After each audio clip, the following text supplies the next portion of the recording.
കൃപയിൽ വന്ന പാപം ചെയ്യാൻ സാധിക്കുമോ? ഇല്ല. റോമ 6:14-15 വാക്കിൽ കേൾക്കും. പാപം നിങ്ങളുടെ മേൽ ഭരണം നടത്തുകയില്ല, കാരണം നിങ്ങൾ നിയമത്തിന് കീഴിലല്ല, കൃപയ്ക്ക് കീഴിലാണ്. അതുകൊണ്ട് എന്ത്?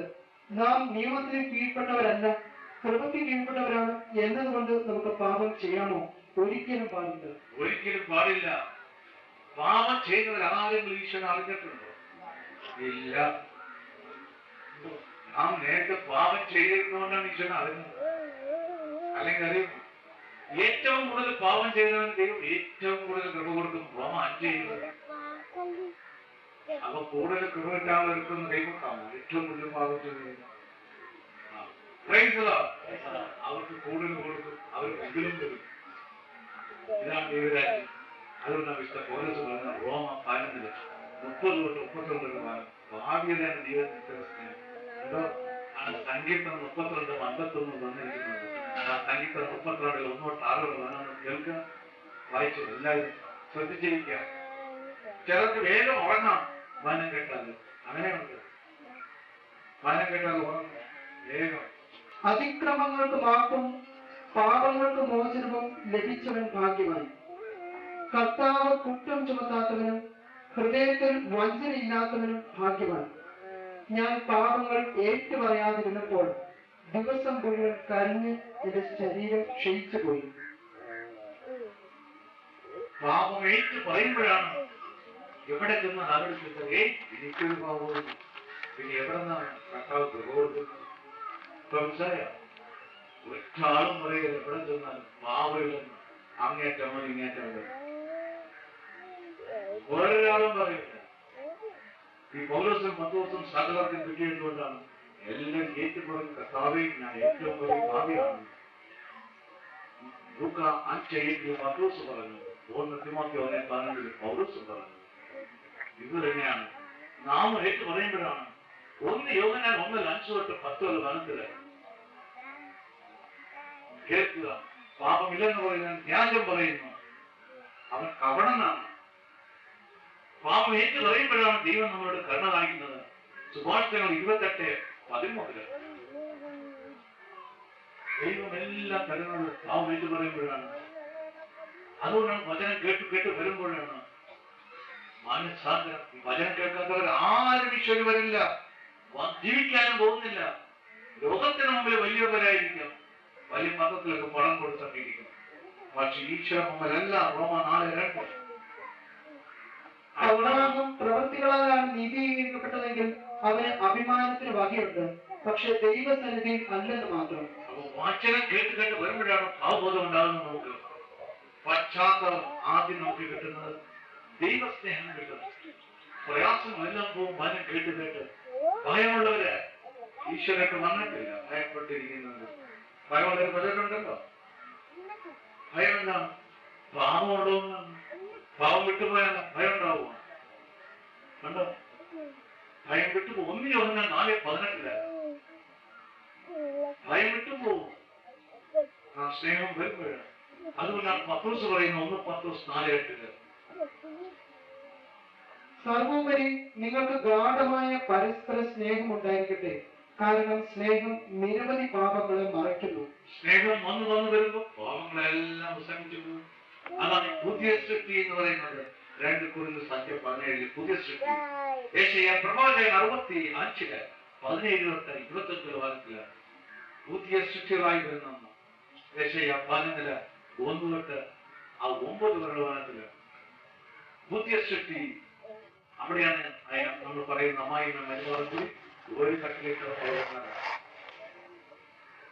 ഈശോ വന്നില്ലെങ്കിലും അമ്മായിമ്മ മരുമകൾക്ക് പുറത്തെത്തണം, കിടക്കാൻ ചെന്നാൽ ഈശോ വന്നാൽ ആ വൈരാഗ്യം പെട്ടെന്ന് വിട്ടുപോകും. അതാണ് സുഭാഷിതങ്ങള് 16:7 എല്ലാ വൈരാഗ്യം നമ്മൾ നഷ്ടമിക്കും. ലോകം അറിയുമോ നമ്മൾ പരിശുദ്ധായി വരുന്നു? ആരും അറിയില്ല. ലോകം 14:17. അതുകൊണ്ട് ആദ്യ കാലത്തൊക്കെ നിങ്ങൾ വരുമ്പോ ഈശ്വരൻ വരുമ്പോ നല്ല പീഡനം കിട്ടും. 1 പത്രോസ് 4:1-5 കാലത്ത് ആദ്യം നിങ്ങൾ 6 മാസം നിങ്ങൾ ഈശ്വരി വന്നു നോക്കുന്നു. പ്രാർത്ഥന എല്ലാ ഞായറാഴ്ച കൊണ്ടുവന്നു 6 മാസം വേണ്ടില്ല കേട്ടോ. 6 മാസം കഴിയുമ്പോൾ നിങ്ങളെ ചിത്ത പറയാൻ തുടങ്ങും. ഇല്ലാത്ത എല്ലാം ഉണ്ടാക്കി പറയും. അവർ ഉടുത്തു പോകണം. കേട്ടിട്ടില്ലേ? കേട്ടല്ല സഹോദരന്മാരോട് പറയും, വീട്ടിൽ പോയി വഴക്കുണ്ടാകും. അവൾ പോയി വേറെ അങ്ങനെ പോയി ഇങ്ങനെ പോയി. പിശാച് വെറുതെ ഇരിക്കില്ല, അവൻ അലർന്ന സുഖമാണ്. 1-10 സന്ധ്യയൊക്കെ. അതുകൊണ്ടാണ് ഞങ്ങളെല്ലാം പോകുന്നത്. എല്ലാവരും വെറുതെ അങ്ങോട്ട് ഓടിപ്പോകുന്നതാണ്. ഇല്ല, എപ്പോഴും സാറിന് ഈ 10 തൊട്ട് 20 വരെ ഇവിടെ വായിക്കുന്നതിനാണ്, നിങ്ങളെ പഠിപ്പിക്കാനാണ്. ഒരു സമയത്ത് ഒരു കാലത്ത് നിങ്ങളെല്ലാം കർത്താവിന് പ്രവർത്തിക്കുമ്പോൾ ഭക്ഷണമില്ലാതെ കർത്താവിന് പ്രവർത്തിക്കാൻ പോകുന്നുണ്ടോ? അത്ര ദൃഷ്ടോടെ നിങ്ങൾ പോകും. അതിനാണ് ഈ പ്രാർത്ഥന സമൂഹം ഉണ്ടാക്കിയത്. നമ്മൾ ഉണ്ടാക്കി കൊടുക്കുന്ന അതെല്ലാം അവസാനിച്ചു പോകും. തന്നെ ഉണ്ടാക്കിയത് ഒരു പണം ഉണ്ടാക്കിയത് ഒന്നും നടക്കില്ല, തന്നെ അവസാനിച്ചു പോകും. അപ്പോസ്തലർ 5 38 തൊട്ട് 42 ഭാഗത്തില് ദൈവത്തിൽ നിന്ന് തുടങ്ങണമെങ്കിൽ അവൻ മാനസാന്തരം നടന്നിരിക്കണം. എനിക്ക് നിങ്ങൾക്ക്, അല്ലെങ്കിൽ നിങ്ങളും വരില്ല. ഇവിടെ മാനസാന്തരം ഇല്ലാതെ ആരെങ്കിലും വന്ന് ബുദ്ധിയിരിക്കുന്നുണ്ടെങ്കിൽ അവൻ വരില്ല, അവൻ വേഗം പോകും. ഞാൻ പറഞ്ഞ പോലെ പെന്തക്കോസ്റ്റ് പാസ്റ്റർ, ഈ പ്രൊട്ടസ്റ്റന്റ് പാസ്റ്റർ, ഞാൻ മിനിയാന്നാണ് പ്രാർത്ഥിക്കാൻ പോയത്. അവിടെ ചെന്നപ്പോ വീട്ടിലെല്ലാവരും ഉണ്ട്. ഞാൻ വചനം പറയാൻ തുടങ്ങിയപ്പോഴത്തേക്ക് അവർ കേട്ടു, എല്ലാവരും എഴുതിയെടുത്തു. അപ്പോഴാണ് അവർ പറയുന്നത്, അയ്യോ ബ്രദറെ, ശരിയായിരുന്നു, ഇയാളെ കണ്ടവനെ എല്ലാവരും തലയിൽ കഴിച്ച് പ്രാർത്ഥിക്കുക. അതുകൊണ്ടാണ് ചാകാൻ കിടക്കുന്നവർ കിടക്കണം. വലിയ പ്രായമൊന്നുമില്ല, കൈ കാലം നനങ്ങാനില്ല. ഒരു പക്ഷേ നിങ്ങൾ മാപ്പ് കൊടുക്കുകയുള്ളൂ. പണത്തിന് വേണ്ടി ചെയ്യുന്നതല്ല. അപ്പോസ്തലർ 8:22-23 ഒരു പക്ഷേ പരിശുദ്ധാലി വിലക്കെടുക്കാൻ നോക്കിയാണ്. കെട്ടിപ്പിടിയും കർത്താവിൽ ജീവിക്കണമെങ്കിൽ നിന്ന് മാനസാന്തരപ്പെട്ട് തന്നെ ഇരിക്കണം. ഇതുകൊണ്ടാണ് ഈ മീൻപിടുത്തക്കാരനെ പത്രോസിനെ ദൈവം എടുത്ത് സഭയുടെ 1ാമത്തെ മാർപ്പാപ്പിയാക്കിയത്. വെറുതെ എല്ലാവരും പശ്ചാത്തപിച്ചു. മത്തായി 26:25 വാക്യത്തിലും ലൂക്കായി 22:61-62 വാക്യത്തിലും പൊട്ടിക്കരഞ്ഞ് മാനസാന്തരപ്പെട്ട് ഈ പത്രോസാണ് യഹൂദർ ചോദിച്ചു, ഞങ്ങൾ എന്ത് ചെയ്യണമെന്ന്. അപ്പൊ പറഞ്ഞത് അപ്പോസ്തല പ്രവർത്തനം 2:37-40 വരുന്നത്, നിങ്ങൾ പശ്ചാത്തപിക്കുക, മാനസാന്തരപ്പെടുക, മടങ്ങി വരിക. നാം എല്ലാം ഭാവികളാണെന്ന് വിശുദ്ധ പൗലോസ് പറയുന്നത് കൊണ്ടാണ് റോമ 7:12-25 മനസ്സില് റോമ 7:24 അല്ലയോ ദുർമുഖനായ മനുഷ്യാന്ന്. റോമ 3:12 വാക്യത്തിലും 23 വാക്യത്തിലും ഗലാത്യ 3:22 എല്ലാവരും ഭാവികളാണ്. പാപം നാം ആഗ്രഹിക്കുന്നല്ല ചെയ്യുന്നത്, നിശ്ചയിക്കുന്നല്ല വേറെയാണ് നാം ചെയ്യുന്നത്. അത് ദൈവത്തിന് അറിയാം. അതുകൊണ്ടാണ് എത്രയും ബലഹീനരായ മനുഷ്യരാണ് നാം എന്ന്. മത്തായി 26:51 ശരീരം ബലഹീനമാണ്, ആത്മാവ് സന്നദ്ധമാണെങ്കിൽ ഈ ശരീരത്തെ കർത്താവ് തന്നെ വാചനമായിട്ട് ശുദ്ധീകരിക്കും. ഇവിടെ നടക്കുന്ന എന്താണ്? എല്ലാം വചനമാണ്. ഈ വചനം പറ്റി ഒന്നും അറിയാത്തത് ഏതാണ്ടൊക്കെയാണ്. ആദ്യകാലത്തൊക്കെ അങ്ങനെയാണ്. അതാണ് ഇതാണ്. അവൻ ബുദ്ധിയിൽ ആഗ്രഹിക്കുന്നു. അവന് കൃപ പോയിട്ട് വല്ലതുണ്ടോ? അവന്റെ ഉത്തരമാണ് ഭക്ഷണമാണ് അവന്റെ ഉദരം. ഫിലിപ്പിയർ 3:19 അവന് പണം വേണോ ഈശോ വേണോ എന്ന് ചോദിച്ചാൽ ഉടനെ പണം മതി. ആ അവസ്ഥയിൽ ദൈവം നമ്മൾ പിടിച്ചെടുക്കും.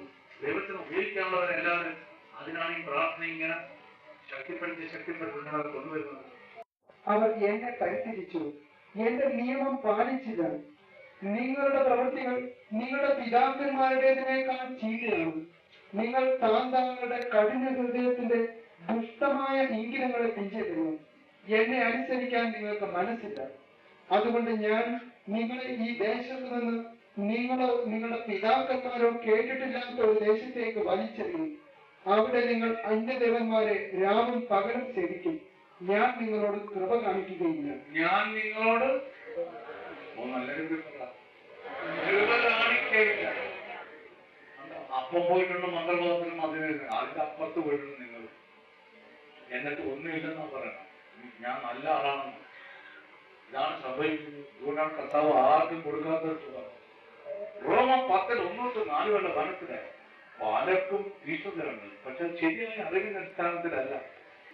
അതുകൊണ്ടാണ് നിങ്ങൾ ആത്മാവിൽ നയിക്കേണ്ടത്. എങ്ങനെയാണ്? ആത്മീയമായ രഹസ്യങ്ങളെല്ലാം പഠിപ്പിച്ചു തരണം.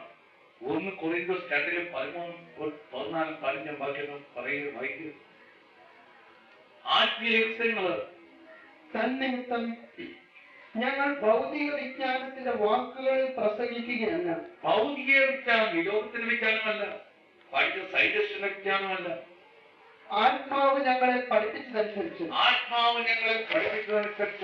ആത്മാവിന്റെ ദാനങ്ങൾ പ്രാപിച്ചവർക്ക് വേണ്ടി, അവർക്ക് വേണ്ടി ആത്മീയ സത്യങ്ങൾ വ്യാഖ്യാനിക്കുകയാണ് ചെയ്യുന്നത്. ആത്മീയ സത്യങ്ങൾ വ്യാഖ്യാനിക്കുകയാണ്. നമ്മളിവിടെ കേട്ടില്ലേ, കൊന്തയിലെ ബ്രദർ, ആ ബ്രദർ ശാസ്ത്രജ്ഞനാണ്, ഏഷ്യയിലെ നമ്മുടെ കേരള സ്റ്റേറ്റ് ഡോക്ടറേറ്റ് ആണ്, എല്ലാം എടുത്ത് ഈശ്വരന് മുമ്പിൽ ഒന്ന് വീണോ ഒന്നുമല്ല. അന്ന് സംസാരിച്ചു കഴിഞ്ഞാൽ വലിയ ചെറിയൊക്കെ എഴുതി വെച്ചിരിക്കുകയായിരുന്നു. ആ സമയത്താണ് ഈശോയെ കണ്ടുകൊണ്ടാണ് ഞാനുമായിട്ട് ഒരു സ്ഥലത്ത് വെച്ച് കൂട്ടിമുട്ടിയതാണ്. ഞാൻ പറഞ്ഞു, 18% കഴിഞ്ഞ് ഈശോ വരുന്നു. 17 മാസമൊക്കെ വന്നു. 18 മാസത്തിൽ ഞാൻ കോഴ്സിന് പോകാമെന്ന് പറഞ്ഞു. ഇവിടെ 7 കോഴ്സ് കൗൺസിലിംഗ് കോഴ്സ്. ഞാൻ പറഞ്ഞു 2 കൊല്ലം കൊണ്ട് ചെയ്താൻ കൊണ്ടുപോകുന്നു.